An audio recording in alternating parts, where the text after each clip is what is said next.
नमस्कार दोस्तों। नवरात्रि के छठे दिन की कथा में आपका स्वागत है। आज हम बात करेंगे माँ दुर्गा के छठे स्वरूप माँ कात्यायनी की। आइए जानते हैं उनकी जन्म कथा, स्वरूप, महत्व और पूजा नवरात्रि का। छठा दिन माता दुर्गा के छठे स्वरूप माँ कात्यायनी को समर्पित है। माँ का यह रूप शक्ति, साहस और विजय का प्रतीक माना जाता है। पौराणिक कथाओं के अनुसार बहुत समय पहले महर्षि कात्यायन कठोर तपस्या और भक्ति में लीन थे। उनका एक ही उद्देश्य था, जगत में धर्म की स्थापना और अधर्म का नाश करना।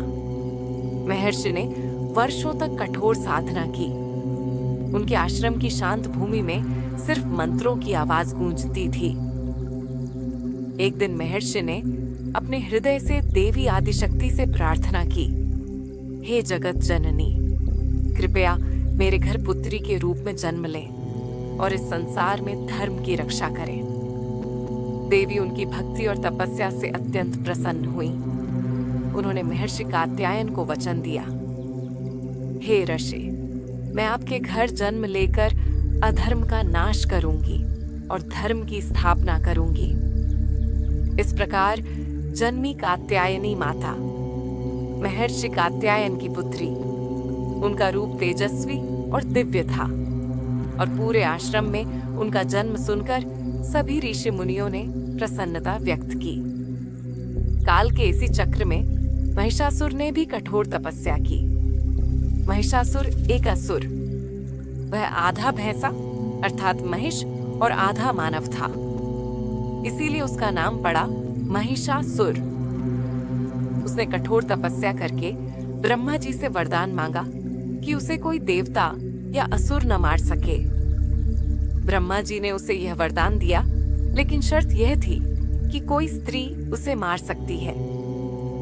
महिषासुर को लगा कि कोई स्त्री तो उसे कभी नहीं हरा पाएगी, इसीलिए वह अहंकारी हो गया। वरदान मिलते ही महिषासुर ने तीनों लोकों में आतंक मचा दिया। उसने स्वर्ग पर कब्जा कर लिया और देवताओं को निकाल दिया। देवताओं ने मिलकर त्राही त्राही मचाई और सब ब्रह्मा, विष्णु और शिव के पास पहुंचे। तब त्रिदेवों ने अपनी शक्तियों का संयोग किया। उनके तेज से महर्षि कात्यायन की पुत्री को दिव्य शक्ति प्राप्त हुई। अब देवी कात्यायनी में त्रिदेवों की शक्ति, साहस और पराक्रम समाहित था। बाकी देवताओं ने भी अपनी अपनी शक्तियां और शस्त्र मां कात्यायनी को भेंट की। शिव जी ने त्रिशूल दिया, विष्णु जी ने सुदर्शन चक्र दिया, इंद्र ने वज्र और ऐरावत हाथी भेंट किया, वरुण ने शंख, अग्नि ने भाला, तो यम ने कालदंड अर्थात गदा भेंट किया, वायुदेव ने धनुष बाण, कुबेर ने अमोघ खड्ग अर्थात तलवार, विश्वकर्मा ने विविध प्रकार के कवच, आभूषण और अन्य शस्त्र दिए। हिमालय ने माता के लिए सिंह वाहन भेंट किए। समुद्र ने लाल वस्त्र और आभूषण। सिंह पर विराजमान माता सिंह वाहिनी 10 भुजाओं वाली असंख्य दिव्य अस्त्र शस्त्रों से सुसज्जित थीं। उन्होंने महिषासुर का सामना करने का निश्चय किया। माता का रूप इतना तेजस्वी और अद्भुत था कि आसपास की वायु भी शांत हो गई। देवता और ऋषि उनके शक्ति स्वरूप को देखकर मंत्रमुग्ध हो गए। महिषासुर और देवी कात्यायनी के बीच कई दिनों तक भयंकर युद्ध हुआ। कभी महिषासुर भैंसे का रूप लेता, कभी शेर, कभी हाथी, कभी मानव, लेकिन देवी कात्यायनी हर रूप में उसे परास्त करती रही। अंत में जब महिषासुर भैंसे के रूप में था, मां कात्यायनी ने त्रिशूल से उसे घायल किया और सिर काटकर उसका वध कर दिया। इस प्रकार तीनों लोगों को उस असुर के आतंक से मुक्ति मिली। इसी कारण उन्हें असुर नाशनी भी कहा जाता है। यह दृश्य देखकर देवताओं ने जय घोष किया। आप तो हर दुर्ग कठिनाई को नष्ट करने वाली हैं। आज से हम सभी आपको माँ दुर्गा कहकर याद करेंगे और तभी से वह दुर्गा नाम से पूजी जाने लगी। इस दिन पीले या सुनहरे वस्त्र पहनकर पूजा करनी चाहिए।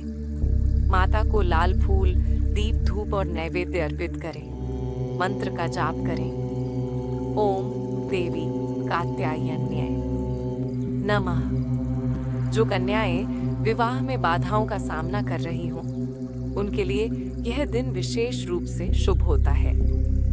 माता की कृपा से साहस, बल और विजय प्राप्त होती है। माँ कात्यायनी का यह स्वरूप हमें यह सिखाता है कि जब अधर्म और अन्याय बढ़े तो धर्म की रक्षा के लिए हमें साहस और शक्ति के साथ खड़ा होना चाहिए। उनकी भक्ति और साधना से जीवन में सफलता और विजय प्राप्त होती है।